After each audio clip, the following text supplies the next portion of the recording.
welcome back to the Siamerican. We're going to pick up where we left off on the last vlog here at Auckland International Airport, taking off towards Christchurch International Airport on the flag carrier of New Zealand Air. You know, it's always rough taking off in rough weather and even landing in rough weather. This flight was definitely one of those flights where you're really thankful for the skills of your pilots and the good shape of the aircraft itself. Speaking of which, can anybody confirm what those pointy things are on the wings? I've got a suspicion that they're probably related to geoengineering, but if anybody can confirm that. Anyway, landed safely in Christchurch, where I spent a little over a week for the 28th Asian Seat Congress. And what a week it was, and here's a few highlights I was able to gather for you.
Lock the door and turn the lights down low. Put some music on that's soft and slow. Baby, we ain't got no.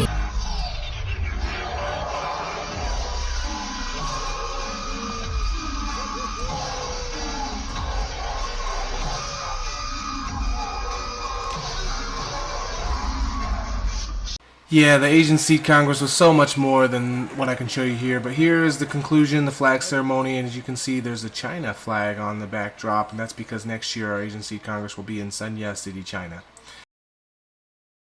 And some closing clips here of Christchurch. This is Victoria Park. This is a statue of Captain James Cook, one of the famous English explorers who mapped out much of New Zealand. He wasn't the first from the Western world to discover it. Now, technically, that would have been Dutchman Abel Tasman in 1642. And it would be another 127 years, 1769, before New Zealand would be visited and explored by Westerners. Again, two actually, in fact, in the same year, the same month, same year, December 1769, would have been Jean-Francois of France, as well as the famous Captain Cook of England.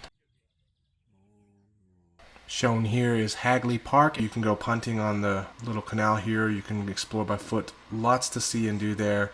Definitely recommend it. And next I'll show you some clips of the gondola ride up Mount Cavendish on the southeast side of Christchurch. Very beautiful views up there overlooking Christchurch City as well as the Pacific Ocean.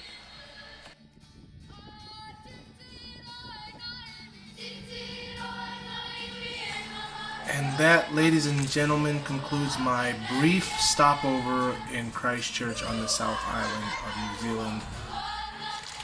Yeah, I saw just enough to know that I didn't see enough. And that would be the theme for my brief visit to New Zealand this past November. If the conditions permit, I'll definitely have to visit again. But meanwhile, stay tuned, ladies and gentlemen, for the next episode where I take a train up the Pacific Northwest coast of the South Island to the Queen Charlotte Sound and Picton Harbor. It's what I got to do on my last day in New Zealand, or last few days in New Zealand, and it's probably some of the most scenic footage I've got for my trip. So stay tuned, ladies and gentlemen. Thanks for tuning in. We'll catch you next time. Bye-bye.